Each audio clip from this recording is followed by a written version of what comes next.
Пријатели, добар ден и добре дојдовте во денешната епизода. Моето име е Јосиф Дамјанов, неговото име е Нено. И Нено, фала ти прво за поканата, прифатена да дојдеш и да бидеш гостин и да споделиме некои работи денеска.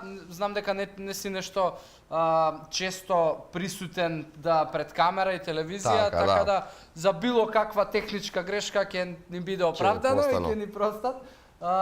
Сега, со Нено денеска малку ќе позборуваме повеќе за кросфит дисциплината, затоа што као дисциплина е доста трендинг и се повеќе се зборува, има и некои митови кои што се безвезни се појавуваат и на социјални мрежи и на медиуми, па со Нено денеска ќе ги обработиме и можеме ќе им дадеме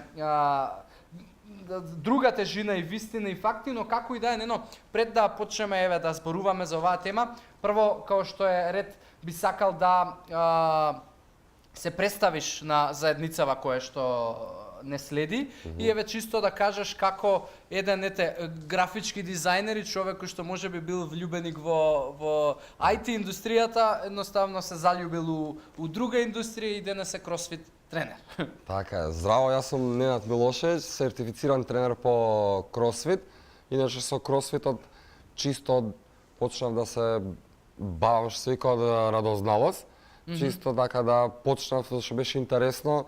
Прв пат дојде во Македонија, може да се каже дојде, пошто се пред се се лиценцира и самата, како да кажам, теретана што треба локацијата, да, исто така се пријавува, значи иде под брендинг, да, и стандарди што треба да ги исполни.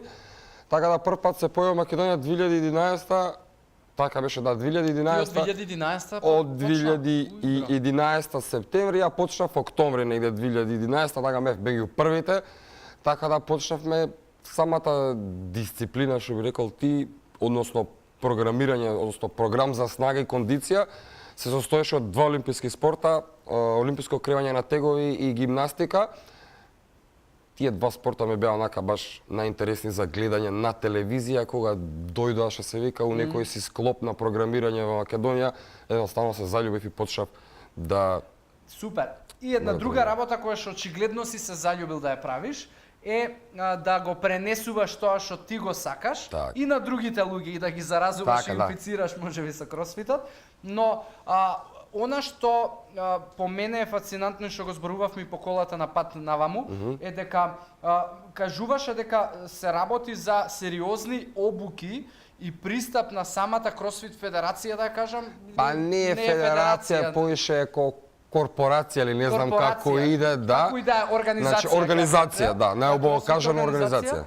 Дека уствари оди до нивоа на момент кај што веќе тоа преминува у наука и толку може да се индивидуализира пристапот према одреден човек и личност, да навистина кој ќе дојдеш и кој ќе го сканираш, знаеш што не може, што може, кои се негови добри страни, кои се лоши страни, значи буквално да му направиш програма, така речено, која што ќе биде баш склопена за тој човек.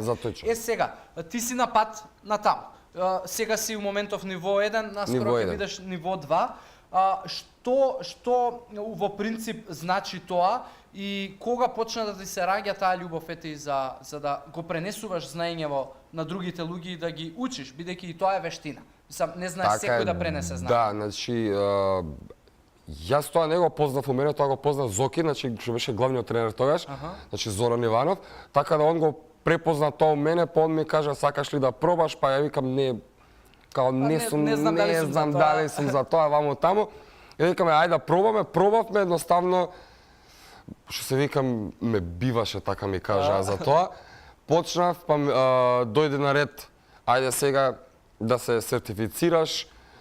Тоа што ти го нуди кросфит со самите обуки, ти го дава знаењето, а ти како ќе го инкорпорираш во самите часови и имплементираш тоа е стриктно од тебе. Или те бива или не те бива. Џабе ти е знаење, ако не знаеш да работиш со луѓе. Точно. Значи мора со луѓе да работиш за да знаеш како, така да они ти дават мало знаење, ти само треба да... Супер.